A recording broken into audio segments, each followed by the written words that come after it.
facing some mobility needs, maybe you're getting a little older, you're having a hard time getting around to various places, maybe you need a wheelchair or a walker, or maybe you have a current injury or a chronic condition that causes you to also have limited mobility. If you're in one of these categories, maybe you're thinking, my travel days are over. I used to travel so much and now I can't. Well, I'm here to tell you that yes, indeed, there is a way for you to travel despite the fact that you may have mobility needs. My favorite way for people with mobility issues to travel is on a cruise. And today I'm here to tell you a couple reasons why cruising is optimal for people with mobility challenges.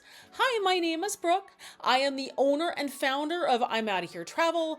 We are a bespoke travel planning company, and my focus is to help those with mobility issues see the world. My tagline is that everyone deserves to travel. You, me, everyone, no matter what our mobility needs. So, cruising as a way to travel that's best for people with mobility needs. And I'm going to give you a few reasons why. Number one, well, all you have to do is pack once and unpack once, and you can see a whole lot of places because the whole time you'll be on the ship. And the ship, it's like your room moves from place to place, right? So that makes it a lot more convenient if you want to see multiple locations without the time and the effort of packing and unpacking. Number two, most cruise ships will have elevators to get you everywhere. So if you think about traveling in maybe an older historic hotel in Europe, those tend to have stairs and no elevators, which could be a problem if you're using an assistive device. Whereas if you're on a cruise ship, no big deal. It will just take you up or down to whatever level you need to go. So before I get to the next point, I do have one caveat about that.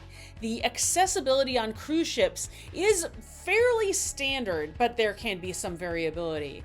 A cruise ship which docks or leaves or starts from somewhere in the US legally has to abide by ADA rules. So one of these cruise ships, if it stops or begins or ends anywhere in the US, should have ADA compliant passageways, stairways, seating, what have you. The things on the ship should be ADA compliant. Now, that's not to say that if you're on a cruise ship that does not depart from, arrive to, or port anywhere in the United States, that you will not have an accessible cruise ship, but it's something that you should look out for just in case. It's something to double check, just like with everything before you book if you have special needs.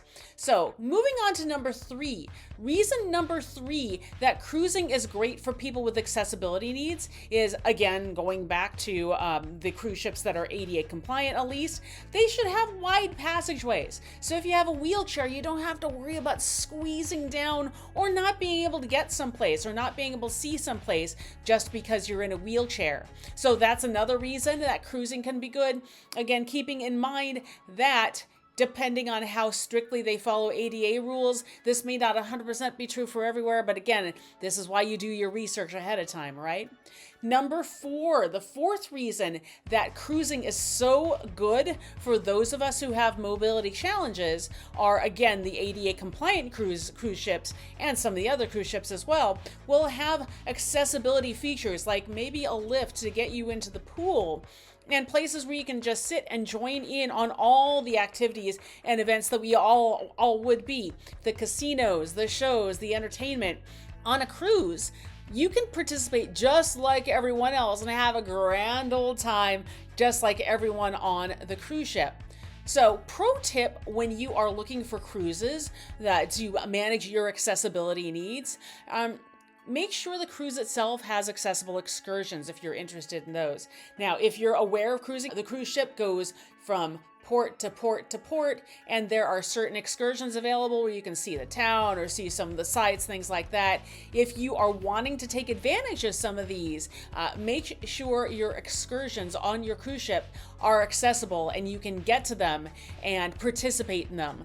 They should be labeled, or at worst case, you should be able to ask someone from the cruise customer service to ensure that the things that you want to do meet your accessibility needs. But that is definitely something something I would check on before having your heart set on a particular cruise. Like, for instance, if you wanted to do a cruise through the Mediterranean just to see all the ruins and things like that, and you get to Rome and you realize, oh, my excursion is not accessible after all, wouldn't that be sad to have to sit on that cruise ship at a time that you would really wanted to get out and see what's there? So planning ahead is important. Speaking of planning ahead, that is a lot of what I do. That's a lot of what I can help you out with. As a certified travel advisor, I know a lot of the ins and outs of booking cruises, booking hotels, booking tours, and so on and so forth. And especially as someone who likes booking for those with accessibility needs, including myself, I have some mild mobility challenges of my own. I know what to look for. I know what questions to ask. I know what's important to research. So if you're someone who would like to take a cruise, or for that matter, anything else, and has mobility challenges, I'm your girl. Reach out to me, send me a message, and I will be happy to help you. Look down in the description box. I have my email address, I have my contact information, and I am absolutely happy to help anyone get out on the road because, like I say, everyone deserves to travel. So until next time, again, I'm Brooke with I'm Out Here Travel, and I'll talk to you next time.